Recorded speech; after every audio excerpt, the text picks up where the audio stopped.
This HAN Network video is brought to you by Coastal Orthopedics. And the reason it was founded was because of a development threat on South Park Avenue on this very property. So we have come around in the 40 years or so that we've been doing this. We have a couple of slides which tell you what we have been doing as Citizens for Easton. Any one of you who wants to join up with us, please feel free to do so.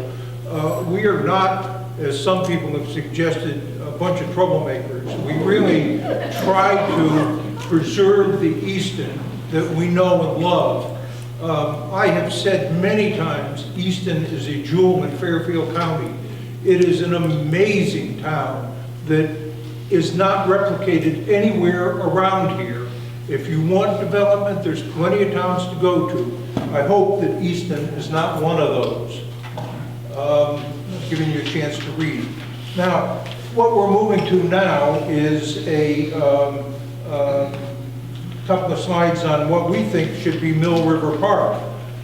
We're very much open to this. We think that it would be very important, not only for us, we've got it, and some of us are getting older, and we'll perhaps go from this town someplace else besides another town. But I do think that we've got a generation coming up that really needs what we've got here in Easton, and I would urge everyone to support this. And this is something that goes along with the education, is educating the next generation. That's a wonderful place to do the education. I remember that when I was, years ago, when my kids were in school, they went up to Nature's Classroom. We have Nature's Classroom in our backyard, and we should keep it.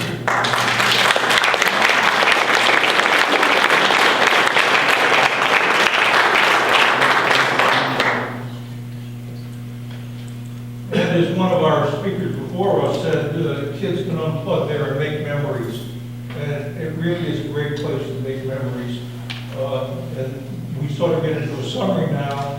We believe that for financial reasons, for planning and zoning reasons, and for protection of national resources, natural resources, and for a lot more reasons, which I'll be happy to discuss with you individually anytime you want, we should keep this. We should not sell this property. We should create the Mill River Park. I hope that the generation before us will be proud of my generation of Eastonites, that we're going to stand up and fight to keep Easton what it is. They fought for a lot of things, like Trout Brook Valley. We were in that same situation. So we need to remember that our legacy of my generation of people who just moved here, who have committed to make Easton our home for the next generation, are going to keep Easton special in an oasis of green in Fairfield County that doesn't exist anywhere else around here. We have access to the city, we can work in the city, we can touch the financial markets, the arts community in the city, and still work from our homes, because that's what it is today. And that's what we do. We love this town, and we were really proud to make it our forever home this past year, and I hope that we will continue to preserve something special and unique. What Alana was saying. And so I want to make sure that we are financially responsible and responsible for our environment. And I think we need to remember that it's not the only people moving to town that are elderly, and I appreciate that comment, but people are coming to the town with children and they want the schools. And year after year I hear people coming after the education budget, and we have to find a way within the town to start helping to pay for that, because obviously not everybody wants their taxes going up every year, not everybody wants, but if you're not willing to pitch in and help the younger generation get the education that your children are able to get, because everything gets more expensive each and every year, as much as everybody doesn't want to believe it. It gets more expensive and we have to pay for it. Then I would want to get some real proposals to feed some income into this town. There has to be some give and take. So I am willing to support preservation, but I also would like to get support for education, which we fight there's some people in the town every single year. approximately 20 acres in the kind of core are the housing proposal, the two different pool proposals, as well as the senior housing proposal. Is there any way that your resources would suggest that maybe that's a sufficient divvying up of the land? Is there any way to study that from your end to see whether, and I understand, personally in CFE may be most interested in full preservation, but if we didn't go that way,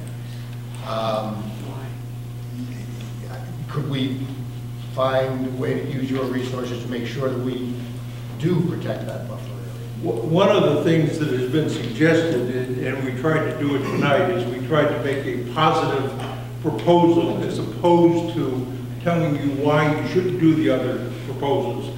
I've got plenty of reasons for telling you why you shouldn't do the other proposals. I suppose the first thing that came to my mind when you started saying this, Bob, was the nose of the camel in the tent. Pretty soon there's not going to be room for me in the tent because the home camel's in there. And I don't want to speak negatively, but let's take an educational institution for a moment and forget Sacred Heart. Just any educational opportunity goes down there and they say, okay, great, we're going to put fields on a third of the land down there and we're just going to use it for practice fields. And 5 years from now, as I said sort of in my presentation, we do have a proposal, we do have a possibility of a special application permit, special permit application. And then the educational institution comes back and said, gee, we really didn't realize it. We really wanted to keep this for baseball fields, but all of a sudden the students are bursting out of our school and we've got to put up a dorm there. And everybody said, no dorm, you didn't ask for that. You asked for practice fields. And they make an as-of-right application under the special permit portion of our zoning regulations. And even if we exercise, our Planning and Zoning Commission exercises its duty and says, no, you can't really do that, then look what happened with affordable housing up the way. And the same thing can happen down there. As a matter of fact, that's how we wound up with the property, because it was affordable housing.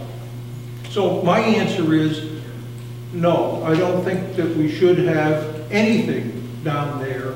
I think it is a small price to pay for a wonderfully unique parcel of property in a wonderfully unique town. Most of the comments, many of the comments we get are about protection of the Mill River. And in fact, the Board of Selectmen has always said that too. That's a primary concern. So it may not be fair to ask you, but I'm sure you'll have your opinion anyway. I mean, it's maybe similar to what Bob said. You think, I mean, and the site is partially developed now, frankly. I mean, there's a house, a barn, and a couple outbuildings on there now. Is it your view that there's no development that is consistent with protection of the river? I mean, nothing can happen? 2 houses, nothing can happen that wouldn't be fatally deleterious to the condition of the river? Well, as I remember, with nothing on there, they managed to drop chlorine in and poison the river. So I suggest that even with nothing on there, there are dangers. Yeah, I hate to take a hard line. Maybe I don't hate to take a hard line, but I really do think that we should not develop that property at all. Part of the reason I moved here was for my daughter. I have a 4.5-year-old. And while the taxes are obscene, compared to most of the places I live, I think it's worth it, and I would not want to merge the school issue with the land issue. I will say this, the notion of losing that open space would contradict every reason why I moved here.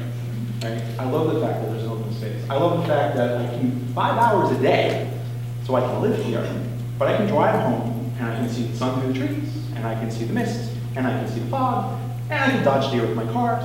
And it concerns me that the character of the town, personality of the town, would change such that at some point I look at it and go, I'm back in the Bronx, very congested, not a lot of open space, fighting over little parcels of land.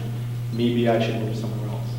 So again, I want the good schools. I'm willing to pay the taxes for that. That's why I'm here. But not at the sacrifice of losing the open space that we had. And that's all I have to say. I worked on this website with Laura Moglen. She did most of the work, called the millriverheritageproject.com. If you have a chance to look at it, it just sort of outlines why, for some reasons, why it's important to prevent development on this property, because as some of the other comments mentioned, it's impossible to know what's going to happen when you start developing something, especially on a large scale. And you just can't, there's too many unknown factors, there's too many things that can go wrong. So it's better, of course, to not do it. I realize there's a money component involved. So I just wanted to say that, you know, as a citizen of this town, I support, I think, what CFE is proposing, which is to keep it as open space. If trout, this is one of the most unique resources in the state of Connecticut. It's very rare to have native brook trout living in a stream. And there's only a handful of places in the state where the conditions exist so that these trout can reproduce on their own. They've been doing it since the last glaciation 13,000 years ago. So I'd like to see them continue to, you know, have sex in the river.